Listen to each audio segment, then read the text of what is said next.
ମାଙ୍କଡ଼ ବସି ଜାମୁକୋଳି ଖାଉଥିଲା। ତା କୁବୁର କହିଲା ମାଙ୍କଡ଼ ଭାଇ ମତେ ନୁହେଁ ନା ଦିଅ ଜାମୁକୋଳି। ଆମ ବନ୍ଧୁ ହବ ମୋ ସାଙ୍ଗ ହବ ମୁଁ ତ ଜାମୁକୋଳି ଝିଅ କହିଲା ମୁଁ ଯାଉଛି ୟା ବନ୍ଧୁ ଆମେ ମୁଁ ଖାଇମି ୟାର ଜାମୁକୋଳି। ଏତେ ବନ୍ଧୁ ହେଲା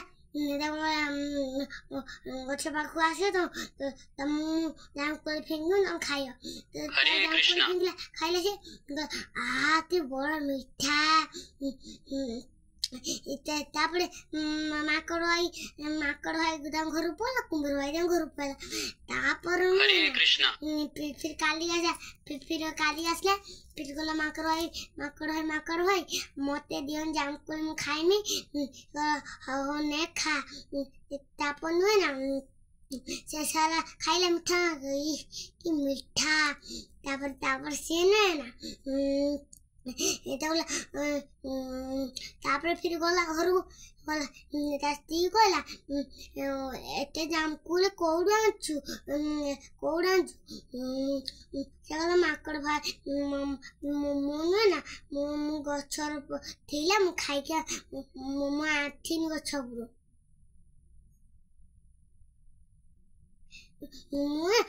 ମତେ ନୁହେଁ ମାଙ୍କଡ଼ ଭାଇ ଦେଲା ଜାମୁକୋଳି।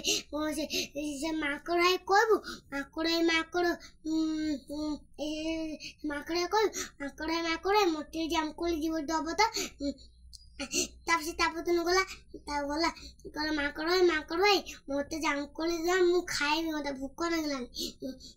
ତାପରେ କହିଲା ହଉ ନେ ଖା। ତାପରେ ସେ ଫିଙ୍ଗିଲା ଖାଇଲା। କହିଲା କି ବଢିଆ ମିଠା। ମାଙ୍କଡ଼ ଭାଇ ମତେ ଜାମୁକୋଳି ଦିଅ ମୁଁ ନେଇକି ଯିବି ଘରକୁ ମୋ ସ୍ତ୍ରୀକୁ ଦେବି। ତାପରେ ନେଇଗଲା ସ୍ତ୍ରୀକୁ ଦେଲା। ସ୍ତ୍ରୀ କହିଲା ଆହା କି ବଢିଆ ଜାମୁକୋଳି କୋଉଠୁ ଆଣିଛୁ? ମାଙ୍କଡ଼ ଭାଇ ଦେଲା। ମାଙ୍କଡ଼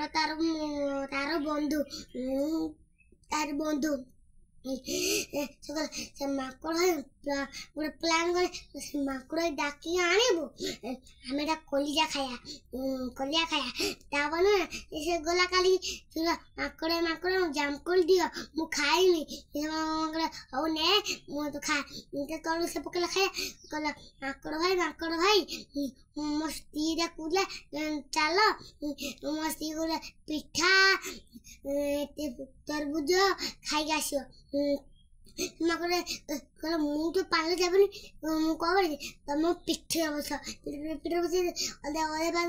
ଅଧା ହେଲା ଯେତ ନା କହିଲା ତମକୁ ନା କଲିଜା ମୁଁ ଖାଇମି ତମ କଲିଜା। ତାପରେ ମାଙ୍କଡ଼ ଯଦି ଭୁଲିଗଲା ସବୁ ମାଙ୍କଡ଼ କହିଲା ମୁଁ ନୁହେଁ ନା ମୁଁ କଲିଜା ନୁହେଁ ନା ମୁଁ ଗଛ ରଖିଦେଇଛି। ହଉ ଚାଲ ମୁଁ ତମେ ସେ ଠିଆ ହେଇଥିବ ମୁଁ ନା କଲିଜା ଆଣିବି। ସେ ଗଲା ଠିଆ କରିକି ଗଛ ଉପରୁ ଯାଉଛି ମାରି ତାପରେ ଗଛ କହିଲା ମୋ କଲିଜା ଗଛ ନାହିଁ ମୋ କଲିଜା ମୋ ଛାତି ଗତ୍ର ଅଛି। କଣ ଗପ ସଇଲା।